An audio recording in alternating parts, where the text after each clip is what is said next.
After its second installment relocated to the dangerous jungles of Africa, Ubisoft's Far Cry franchise has returned to a familiar tropical island paradise. However, this time around, taking a page from stellar TV shows like Breaking Bad, Far Cry 3 focuses in on the depraved, larger-than-life characters that inhabit this seemingly tranquil setting. You're Jason, an average guy looking for an ordinary vacation, until he and his friends find themselves stranded on an island that's anything but ordinary. Part hardcore shooter, part open-world adventure, and part psychological thriller, the producers at Ubisoft Montreal are promising to take intense combat and mix it with exploration the likes of which the series hasn't seen. The game's designers are building gameplay around the colorful cast of characters rather than repeating simple, routine, shoot-'em-up encounters. That means if you run across the twisted, aggressive Voss, the memorable villain that made his debut at E3 2011, expect to face overwhelming odds and an intense firefight. But what if you need something from the delightfully vacuous Dr. Earnhardt? Part genius, part drug addict, the island's resident health expert might be willing to help you, but only if you can fuel his desires by acquiring a rare psychedelic mushroom.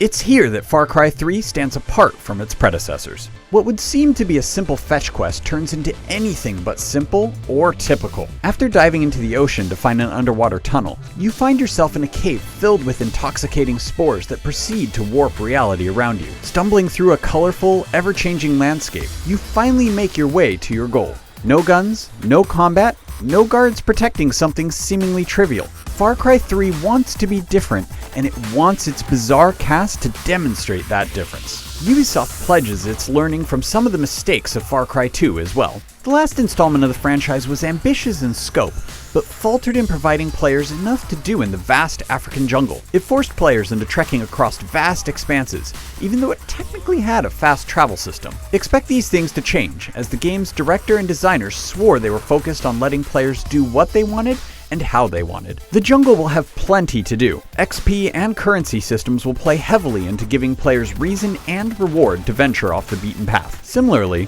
Far Cry 3 will have some sort of yet-to-be-named system that will result in changes to the world. Taking the fight to Voss and his henchmen will mean his power and presence in the world decreases. Lastly, quick travel is another focus of the designers. If you want to move around the island quickly, you can. If you want to get in a Jeep and drive around, you can do that too. There is plenty we don't know about Far Cry 3, and we haven't been able to get our hands on the game just yet. Still, the game is shaping up to be another bold entry for the franchise, and an example of a first-person shooter that's trying to do things a little differently. Keep tuning into IGN.com for more on Far Cry 3 as it approaches its September 4th, 2012 release date.